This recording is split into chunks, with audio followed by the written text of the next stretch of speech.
3, 2, 1.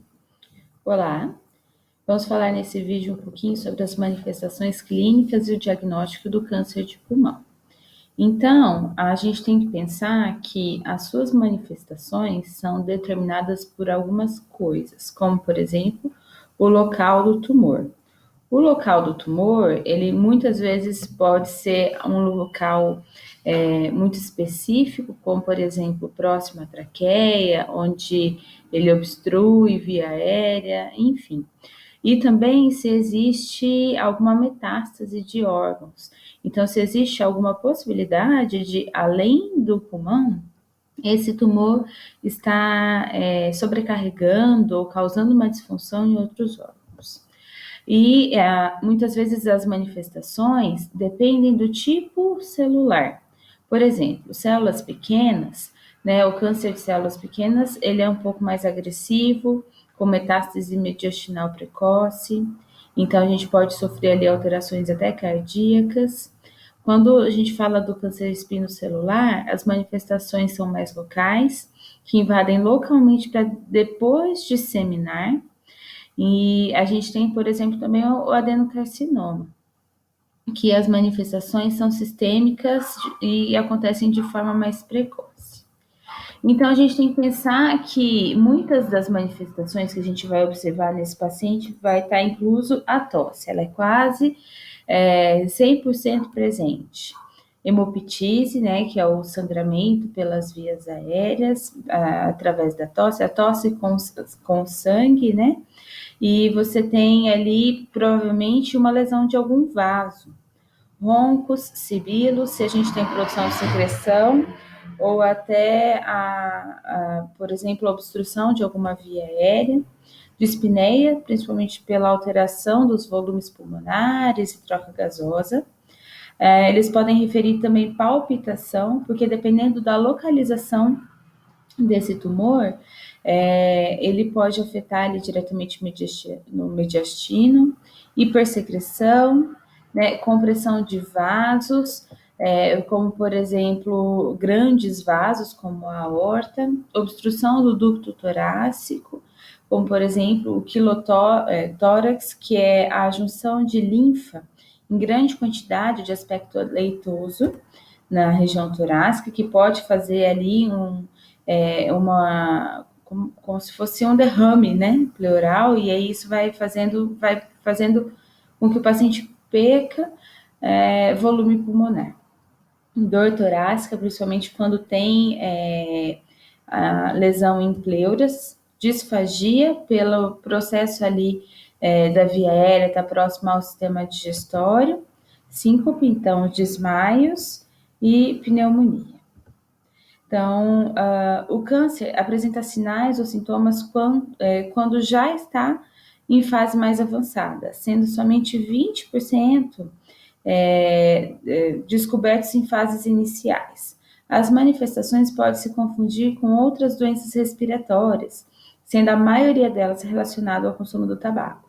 Então, uma pessoa que já fuma, provavelmente ela já tem um pouquinho de tosse. Então, às vezes ela já tem um pouco de secreção. Então, ela não consegue perceber que está com alguma coisa alterada. O diagnóstico também pode ser feito, então, através de radiograma de tórax, então uma radiografia, porém, ela normalmente não é tão específica, né? Fazer um raio-x de tórax só permite que você veja que tem alguma coisa acima de 5 milímetros. Então, cânceres, tumores que tenham um tamanho muito pequeno, a gente não consegue definir exatamente que é alguma coisa alterada.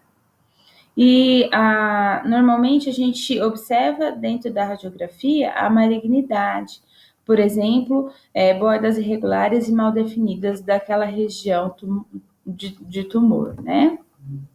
A tomografia computadorizada ela é mais utilizada porque ela dá melhor definição de tamanho e densidade, né, da lesão pulmonar ali presente.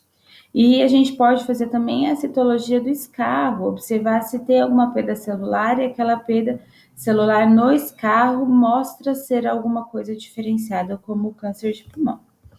Existe também a possibilidade da broncoscopia, né, que é através de um broncoscópio, então uma câmerazinha que vai entrar e observar as regiões internas do pulmão. Tem também a pleuroscopia ou a mediastinoscopia, que faz a possibilidade também do lavado broncoalveolar. Existe a possibilidade da aspiração transtorácica com agulha fina, que aí você consegue biopsiar, você consegue tirar um pedacinho daquela região, porém você vai transpor a pele, músculo, fáscias, né, pleura daquele paciente. Então, é um pouquinho mais complicado, pode ter grandes complicações, porque é um procedimento invasivo, perfurativo. E, por fim, a toracotomia, que é uma incisão grande, onde você vai observar diretamente, né, a céu aberto, a estrutura anatômica do pulmão. E é possível, através de algumas escalas, você ter o estadiamento desse paciente. Então, ver como que ele está, em que nível de evolução ele está. Isso é dado pelo diagnóstico, é visualizado também o comportamento do paciente, não só social, mas principalmente como que o corpo dele se comporta. Por exemplo, ele consegue respirar sem oxigênio, ele consegue exercer alguma atividade sem se cansar, né? E como tem sido a evolução, como tem sido o passar dos dias e como ele tem piorado. E algumas experiências prévias também são computadas. Por exemplo, ele já teve algum câncer, né, já foi tratado, ele já tinha pneumonia constantes, então isso é importante também ser visto.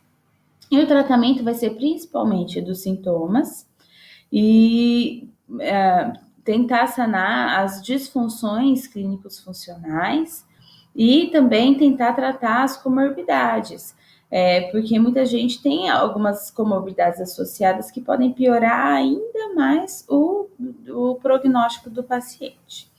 Existe uma listagem de estadiamento do câncer de pulmão, a TNM. Então, normalmente eles observam, por exemplo, o tumor primário, como que é aquela característica do tumor, se tem abordagem de linfonodos e se tem alguma metástase à distância. Então, a gente pontua isso para saber qual que é o estadiamento adequado. Então, o estágio 0, 1A, 1B e assim por diante vai ser determinado de como o câncer influenciou, né, naquelas estruturas ali pulmonares. Então, ele só tem um tumor é uma coisa. Se ele tem um tumor e também pegou linfonodos, é outro estadiamento. Se tem tumor, pegou linfonodos e tem metástase, é outro estadiamento. Então, quanto maior o estágio, pior.